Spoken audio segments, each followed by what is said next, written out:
Okay, YouTube audience. Today we had a question on hooking up an MEI validator to, this is what I call the 5-digit red display board. This is the second generation. I think it's a 1061. So anyways, the question was, can I hook up a 110 volt MEI validator to this? The answer is yes, but see all these parts I have laid out? You need them all. Okay, I'm going to hook them up and I'm going to plug them in one at a time. This is the jumper cable plug, actually. Goes in the side of your validator. It's only going to fit in 110 volt. You need your standard power cord, which goes in beside it. Always be gentle, guys. There's no force needed to plug those in. Alright, we'll set that aside. We have, get rid of this. Now the next item is, this is an item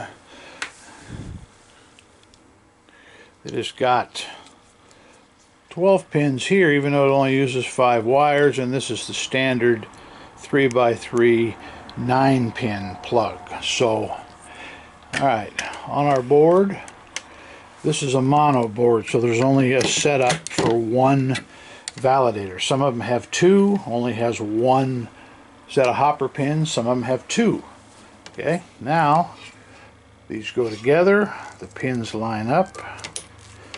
We're all hooked up except the hopper, and this hopper I have is the only one in the shop that was out of a box, and it is an old loud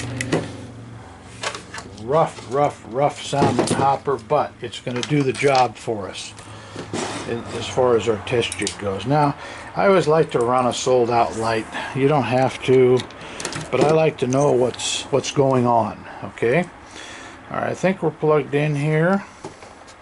We're going to power it up. Well, we're going to power it up after we plug it in. Even if you have the on-off switch in the off position, there are a few items that do get power on this board. You can give yourself a little shock. So anyways, it's coming on here. Validator resets. Sold out light has gone off. As you can see, we have the green arrows, so we know it's going to work. I'm going to put 4 coins through it, even though I have the hopper jump started. In other words, it thinks it has coins in it, but all I did is jump a couple of the pins. So I warned you, this hopper is loud. Okay, I'm going to show you what I'm working with here.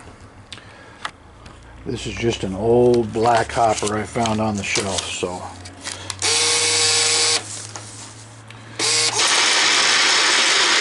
coins going in.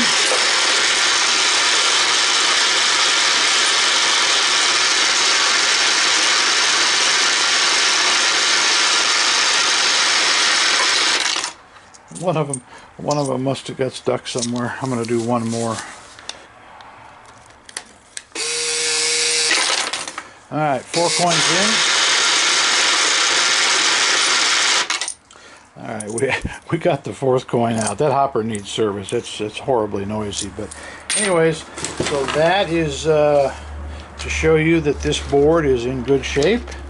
And in a nutshell, that's how we hook up an MEI unit to it. This is our cord, and of course any 110 volt validator will work. This is only a 1s and 5 unit.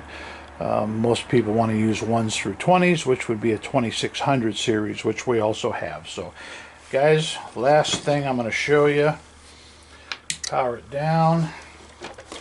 You're wondering how I ran the hopper with no coins in it. The 2 left studs sticking out here, those go to your sold out plates. Okay, if I take those off, this will not turn on because it doesn't think it has coins in it. So all we do, get a pair of Harbor Freight jumper leads like that, and now this hopper and 99% of the other hoppers will run with no coins in it. So just a little tip there. Alright guys, thanks for watching. If you haven't subscribed, small channels like mine could really use you, and appreciate you being here. Doug at Doug's World Tour vending playlist. Out.